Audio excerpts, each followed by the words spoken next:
And blessed to be with you, Kevin Miller in the morning, KIDO Talk Radio. A lot going on today. Of course, tomorrow will be the 53rd annual God and Country event at the Nampa Amphitheater, the Ford Idaho Center Amphitheater. Gates open at 4 o'clock. We would love to see you there.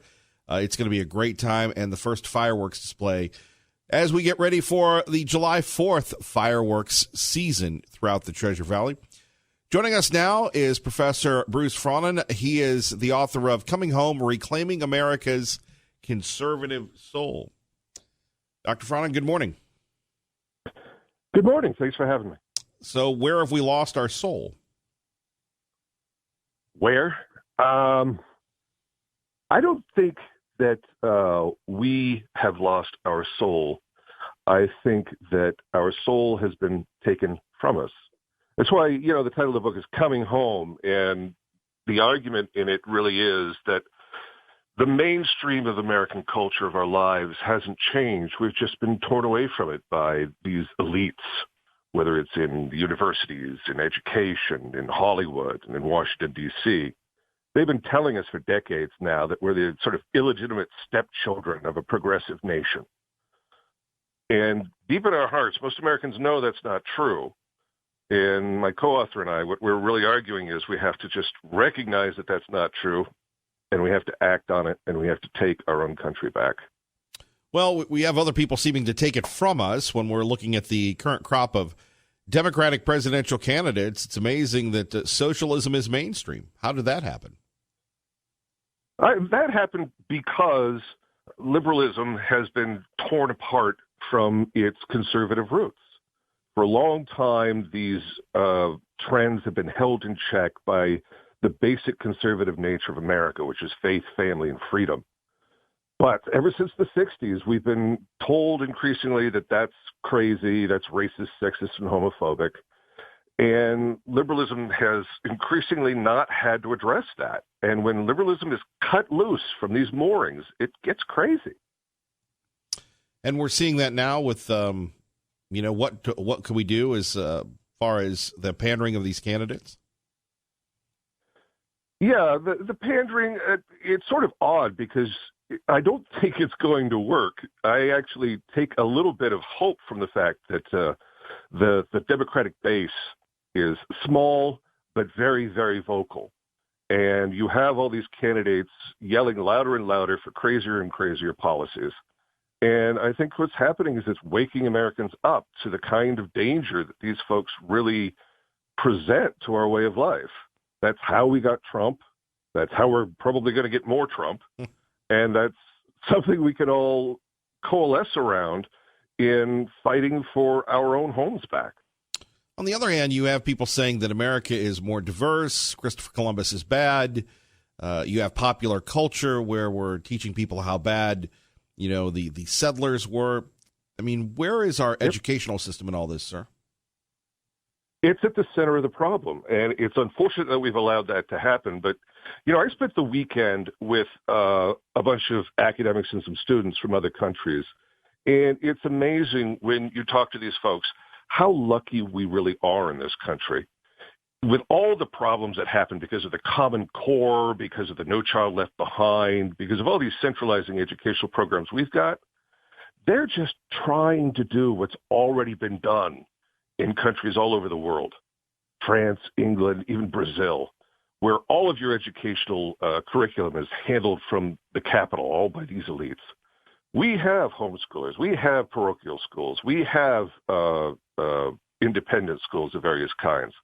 We have the possibility to take our culture back from really some of the most ignorant so-called elites imaginable. And yet we can win this fight. Sure.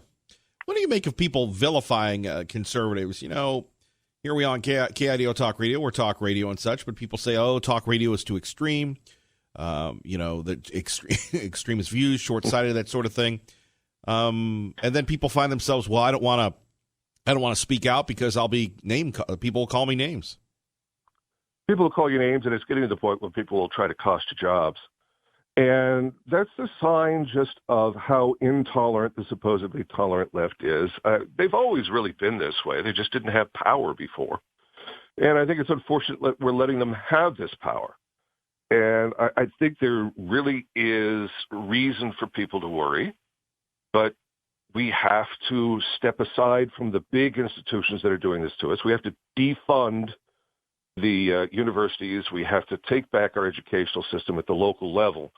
The real problem that comes about that really worries me are these people who, for instance, poor Jack Phillips and his cake shop, who keeps getting sued for the same offense against the LGBTQ plus whatever it is agenda.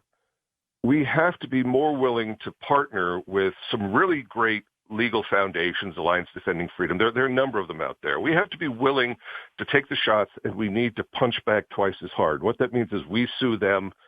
We go ahead and do what's right.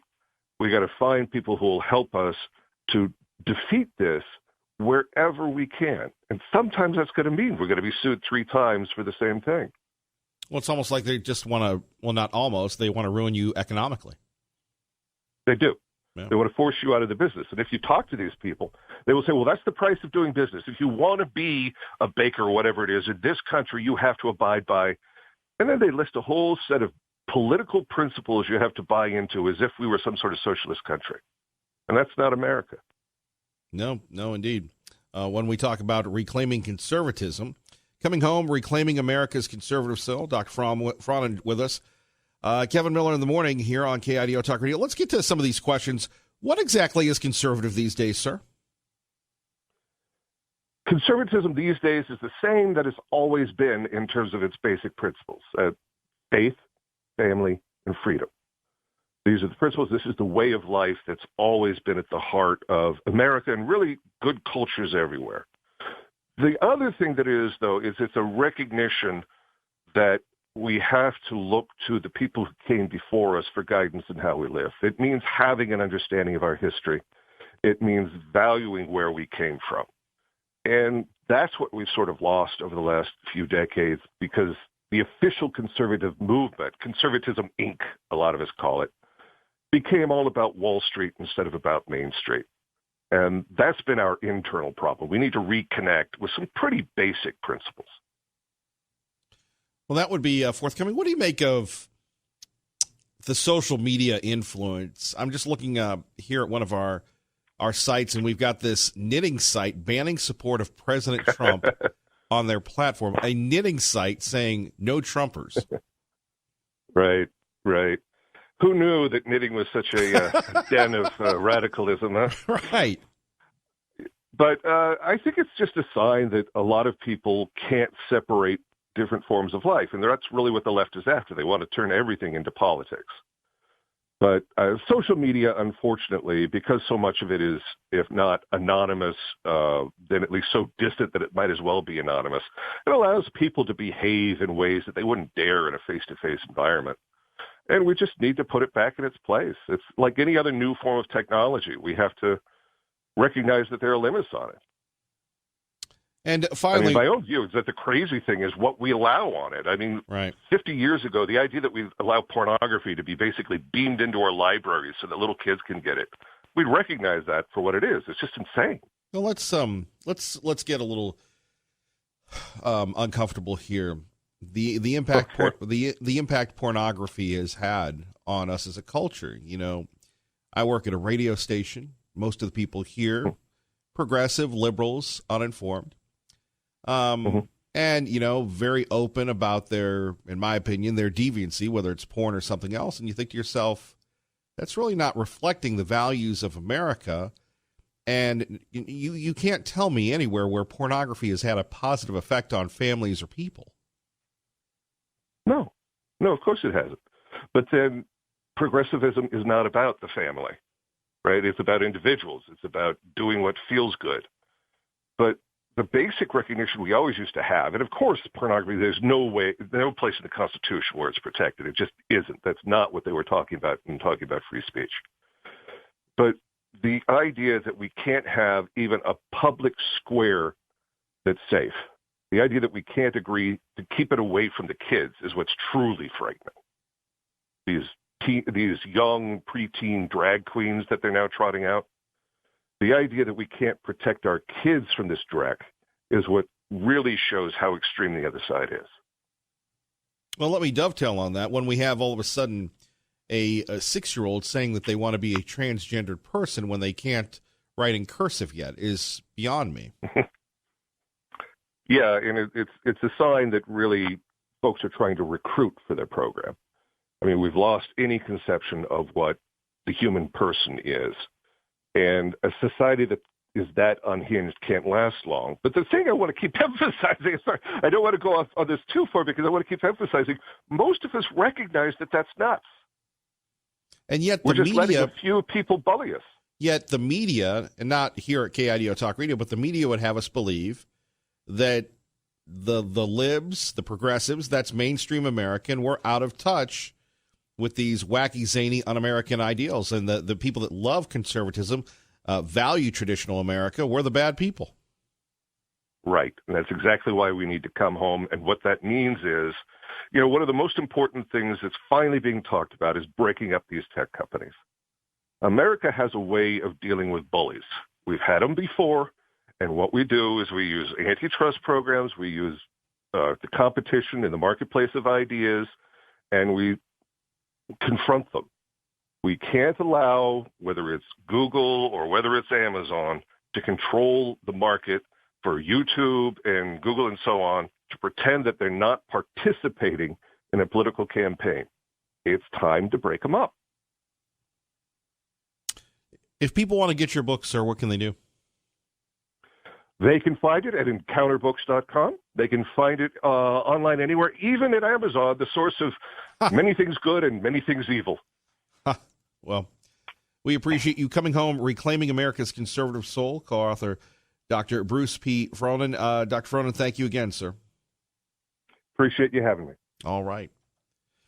Kevin Miller in the morning. Coming up, the Iranians are mad. The sanctions continue. And yes, the Oregon State Republican senators are still on the run. The latest next, plus your calls with me, Kevin Miller, KIDO Talk Radio. Well, is this any way to run a state government? I don't know what you call it. The walkout day 5, day 6. There are threats going on in the state of Oregon concerning the Republicans. We'll get to that in a minute. Also, the latest with the Iranians. Our phone number here, 580-5436, 580-KIDO. Kevin Miller in the morning on 107.5 FM, 580 AM. Do want to remind you, coming up tomorrow, we will be at God and Country. Tomorrow, we'll be at T. Mazda Subaru. It's God and Country Day. We will be broadcasting, kicking off God and Country Day at T. Mazda Subaru. We'll be talking to our friends there, Aaron and Rob. In addition to that, we'll also be sharing the experience from the all-volunteer board of God and Country. And only in Idaho could you have a festival called God and Country. For more information on why you should attend, you can go to our website, KIDOTalkRadio.com, where we have a schedule. We have a link to the website. We have everything you need to know on why you should come out and enjoy this beautiful Idaho summer weather and have a great time Wednesday afternoon, and certainly check out the fireworks. By the way, the music, you'll hear that here on KIDO Talk Radio. So if you're at the Walmart parking lot or at CWI and you want to have the music sync up to the fireworks, that will be on 107.5 FM and 580 AM. Now, Oregon, what's going on there? Conflict going on in Salem. The Benton County Sheriff's Office says it is investigating threats made against Oregon Republican Party Chair Bill Currier. Reports say Currier received 3 cell phone calls threatening his family over the weekend. We also contacted Oregon State Police about reports of a threat that led to the cancellation of Saturday's Senate session. OSP would not go into detail, telling K2 News they consider all available intelligence sources and policing resources before offering a recommendation on the safety of operations at the state capitol. Once the recommendation is made, OSP's role is to provide safety and uniform presence consistent with the direction of legislative leadership. By the way, the governor there has threatened not only to extend the session, which ends in June 30th, the end of the month, but also to continue to find these people. And again, she's got the state police out looking for Republican lawmakers. Seems like a silly way to run government in the year 2019. And sometimes I think when we think we've got issues here, well, we just have to look, westward and take a look at Oregon, where they've got the legalized pot. They have a cap and trade bill that is looking at devastating the timber industry, devastating the trucking industry, devastating anybody that uses, combustible engines. You've got the libs wanting to do this. If you missed our conversation yesterday with Lars Larson, who lives in or works in Portland, the issue here is in Oregon, if they want to legalize the dope, they put it on the ballot. In Oregon, if they want to legalize the mushrooms or lower the voting age, they put it on the ballot. But the devious little libs, and that's why we call them the DLL, they know, true believers, that even the liberal, progressive, tree-hugging Oregonians would not approve of this measure. So what do? Just like we see this with marijuana, just like we see this with other things, they go through the progressive legislature. The superintendent, after reviewing all the information and intelligence sources available, not one piece of information that indicated the safety of legislators, staff, and citizen visitors could be compromised if certain threatened behaviors were realized. So here's the skinny on this. What happened was you had the militia basically say, we're coming down there to protest. Well, remember Malheur County, remember Burns, Oregon, remember what happened there. Remember, God rest his soul, God bless his family, Lavoy Finicum, who died in Oregon at a police shootout. So it's very sensitive there. Is this any way to run a state? Couldn't see this happening here in Idaho, right? At 580-5436, 580-KIDO. And speaking of which, somebody sent me an email the other day. Singing the praises of Governor Little. And by the way, Governor Little and his millennial-led press corps doing a very good job of getting the word out about how they've cut regulations. I don't have an issue with Governor Little. We're honored to have Governor Little and anybody else that listens to the program. We don't have to agree. And, for entertainment purposes only, I always talk about the historic gubernatorial race, which I still love to talk about. Between Lieutenant Governor Little at the time, Congressman Labrador at the time, Tommy Ahlquist at the time. And, I'm a Tommy Ahlquist guy. I think Tommy did a great job. Brad Little should be happy that Tommy Ahlquist was in there. He should be a Tommy Ahlquist guy, but I'm not anti the governor. Look, the governor, we agree to disagree on the repeal of the grocery tax. And we're hearing all this great news about the state, which is fine, but, when are you going to show me and not tell me, no, we're not anti-Governor Little at all. We'll see him Wednesday night at God and Country. Coming up, though, back to this Oregon situation, and also coming up, less refugees are coming to the Treasure Valley. Is that a good thing or a bad thing? 580-5436, 580-KIDO. KIDO Talk Radio time is 6:27. Dave is out. Looks like for the week, that means Ravishing Robin is in for Dashing Dave. Let's just get you traffic and weather together. Good morning, Robin. And Senator Tim Knopp, a Republican from Bend, is speaking out about the threats to the Senate this past weekend.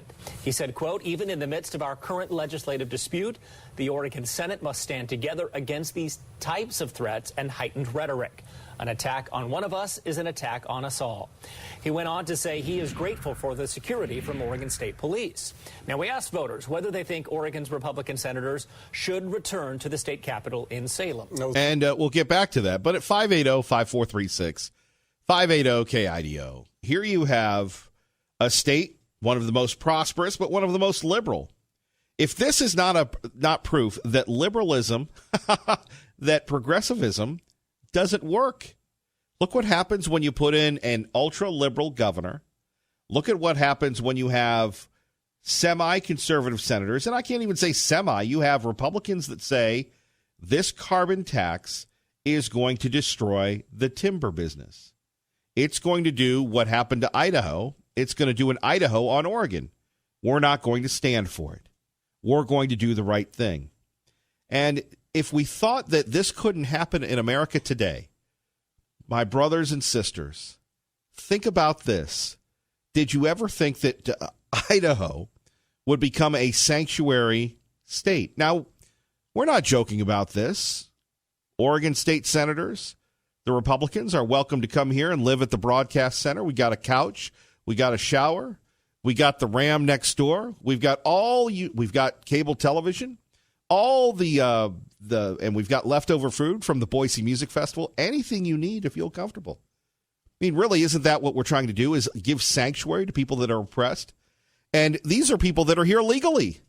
They're in Idaho legally now. We don't know if the Oregon State Police are going to come across the border. There's going to be any border incursions. I hope not. But if there are, well, we're ready to stand up for these Oregon State senators. We'd love to hear what you have to say. Is this any way to run a state? 580-5436, 580-KIDO. You're listening to Kevin Miller on KIDO Talk Radio. That's 107.5 FM, 580 AM. Good morning, Maggie. And this just in from Terry from State College, Pennsylvania. Kevin, you need to take a road trip to Oregon to find out what's really going on. Yeah, Terry, you're right about that. It would be nice to head down there. The challenge with going to Salem is we have God and Country tomorrow and a couple other things here at the Broadcast Center. Unfortunately, we'll have to cover it from here. But again, we are offering sanctuary to any Senate Republican that would love to get their voice heard in this issue that continues to resonate, not only in the state of Oregon, but throughout the rest of the country, as we cover this issue of what's next for the cap and trade conflict in the Emerald State. Oregon's Republican state senators play hooky for the 5th day in a row. Because all 11 of them are gone, no votes can be held in the Senate. The GOP lawmakers are protesting a cap-and-trade bill that would limit greenhouse gas emissions. The saga is gaining national and even international attention. I ask voters in downtown Salem what they think. I feel that it's just bad examples, and I'm sorry, but at some point they have to come back. And they need to answer to this, and they need to, vote on this, because they can't just hold everybody up on it. That's not fair to the, community. I'm in favor of the Republican walkout. I think that Senate Bill HB 2020 is important enough that the voters should have a say in that. And I don't approve of such a wide-ranging, wide-changing bill just being decided by the Senate or by the governor. It should be not a partisan issue. I mean, I don't agree with the cap and bill trade, but at the end of the day, do your job. I mean, you were elected to represent the people, and walking away doesn't do a good job of representing the districts that you are elected to represent. Actually, that guy is wrong. They are doing their job, because if they go in, cap and trade will be approved, and the people won't have a vote. What they're trying to do is to bring some sanity and clarity to Governor Brown and say, look, you remove this, we'll come back. If not, we're not going to allow the timber industry, we're not going to allow the lumber industry or the cars or the trucks or anything to be shut down. 580-5436, 580-KIDO. This just in, Mexico is deploying 15,000 troops to the border to stop the illegals from reaching America. Now, when people say that Donald Trump is an embarrassment, that Donald Trump doesn't represent their values, what president, certainly not Barack Obama, certainly not George Bush, Bill Clinton, the first Bush, or whomever could have ever gotten this done? But that's right, Mexico is deploying 15,000 troops to the border to make sure that the migrants stop. And look, it's a terrible situation at the border. It's a horrific situation when you're looking at all these kids that are there without parents, and people blame Donald Trump. Well, who in their right mind would allow their child to be used by the cartels, by the drug dealers, by the bad people as pawns, right? That's what we're talking about. So Mexican Defense Secretary Luis Sandoval said on Monday that Mexico is deploying thousands of soldiers to the U.S.-Mexico border to help stop the massive flow of illegals into the United States. Mexico has deployed almost 15,000 troops to the border to curb the migration flow, according to CNN. An additional 2,000 National Guard elements have also been deployed across the country's southern border with Guatemala. Gee, the mainstream press never gave Donald Trump any type of credit for this stuff, right? And ever since he threatened repeatedly to come down and say, look, we're going to throw tariffs on you, we're going to do this, Mexico has answered, right? Mexico has answered. And hopefully we'll be able to stop the illegals from getting here again and again and again. So that's one issue Another issue that might spark your interest is a report that Channel 7 covered last night. And it's talking about, sadly, the number of refugees coming to the state of Idaho has dropped. Now, we've covered the refugee situation for quite some time. You have the mayor that now seeks re-election amid 4 or 5 candidates seeking to replace him. Not an overwhelming endorsement of the Beater administration. And yet, here's the news story that the refugees are not coming in force like they did before. And some liberals, some progressives are upset about this. I wonder if you're one of them. Number one. Number two, at 580-5436, 580-KIDO. I mean, we see the bumper stickers, refugees welcome. But what the media doesn't report is when we're talking about these refugee programs and everything else, well, who pays for them? And the frustration is it when you have American folks, American taxpayers, that are struggling to make ends meet, working 2 or 3 jobs away from their family, away from their friends, and you have people that come into America that get the free ride. And culturally, now this is where I disagree with a lot of people. Maybe you do as well, 580-5436, 580-KIDO, when culturally, America was based on assimilation. And when you have people coming in that don't have to speak the language, that don't have to get a job, that don't have to do things, there's no incentive for them through no fault of their own to assimilate. Let's check out this story and get your thoughts here that the refugees have been cut in half coming to the Gem State. Devastating low. The number of refugees resettling in Idaho has been on a major decline since 2016. Specifically in the state of Idaho, we're seeing them drop by 51% across the board since the Trump administration entered office in 2016. Megan Schwab, community engagement specialist with the IRC, says the presidential determination has made a major difference. That's the policy that outlines how many refugees will be admitted to the country, and it's dropped significantly since 2016 when the admittance number was set at 95,000. But what we've seen since 2016 is a drop by half and then an additional devastating drop down from 45,000 last year to only 30,000 this year. In Idaho, the drop in new refugees went from 1,118 in 2016 to just 380 last year. Schwab says in addition to the cap being lowered, other factors have also slowed things down. What we've also seen are artificial barriers that have been put in place within the bureaucracy and the processing times of trying to bring refugees into the country as well. Those barriers, she says, are keeping families apart.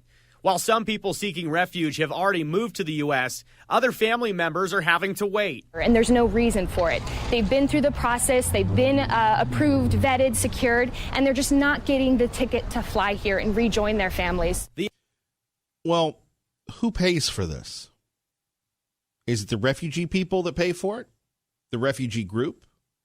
Is it the American taxpayer?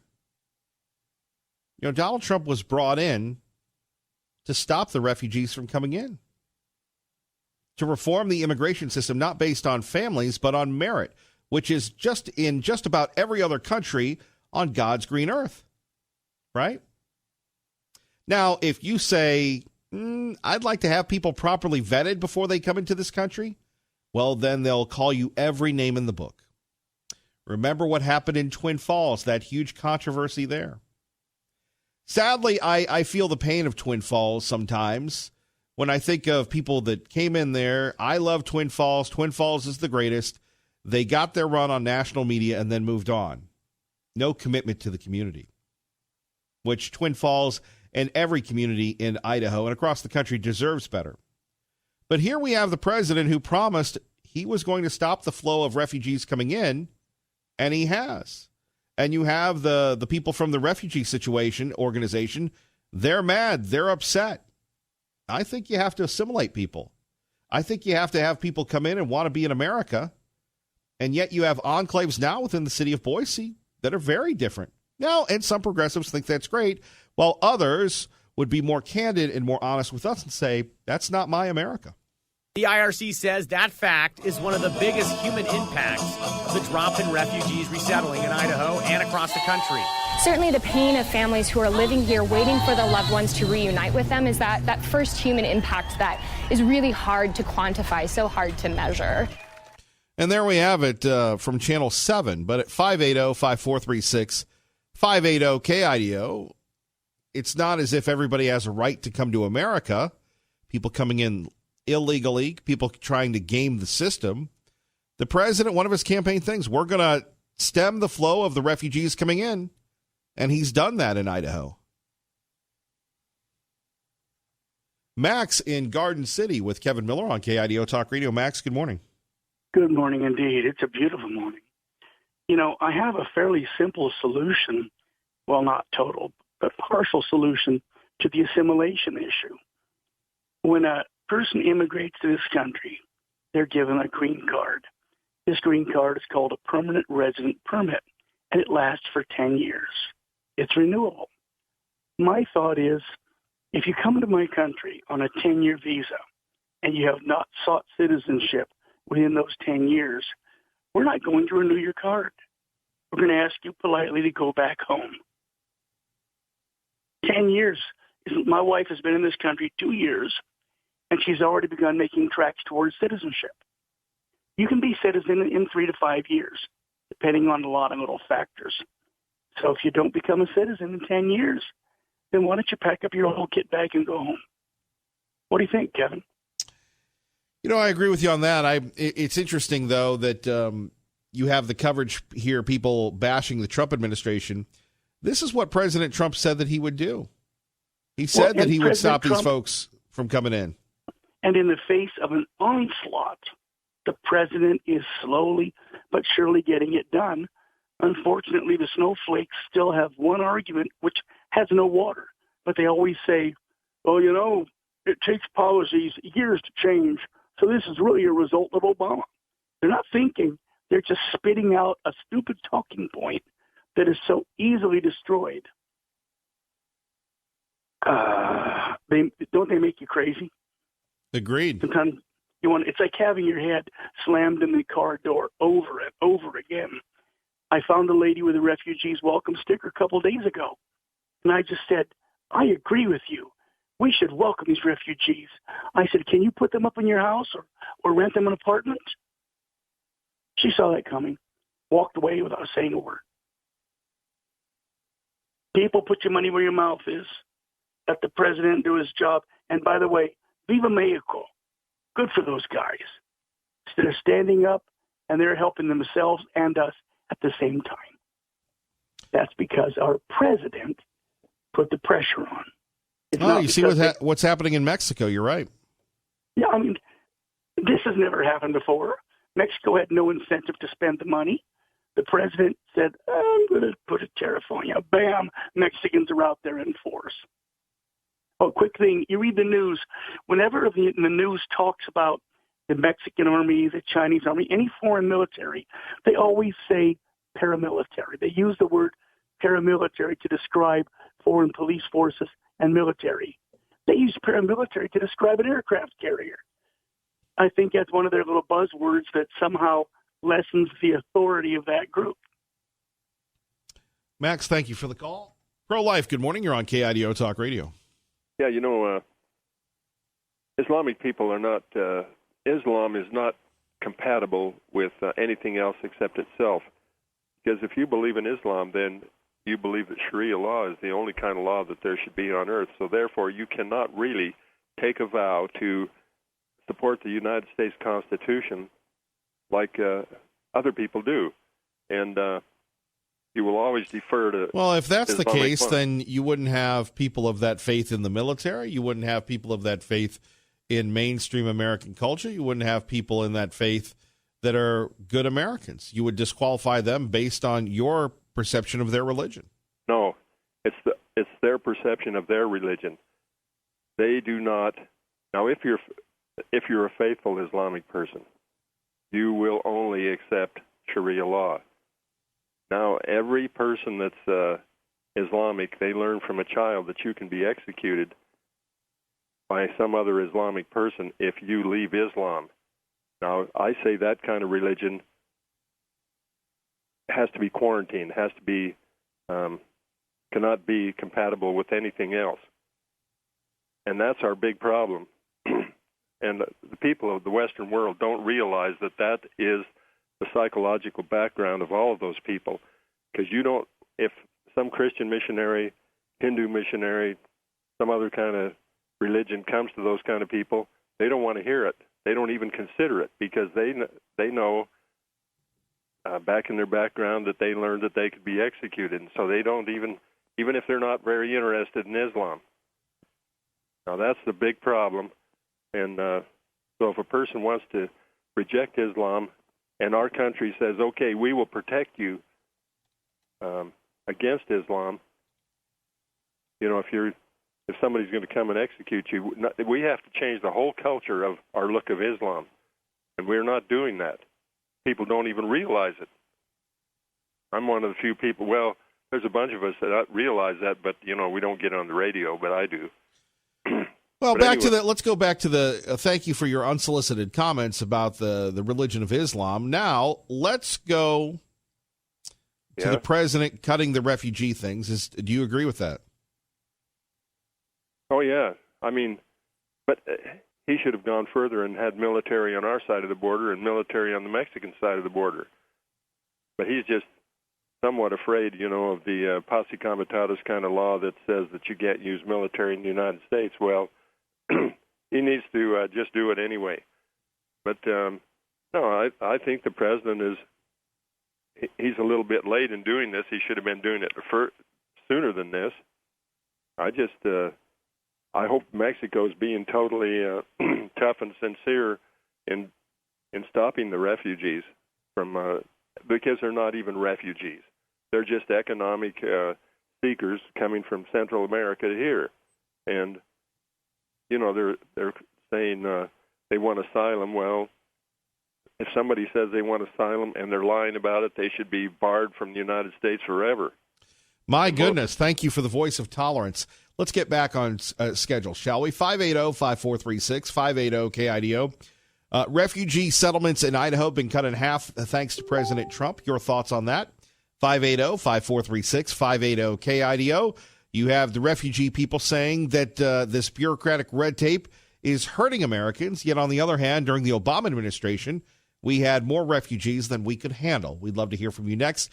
Kevin Miller on your home for Hannity, KIDO Talk Radio. Let's go to Kurt in Boise with Kevin Miller. Kurt, good morning. Well, good morning, Kevin.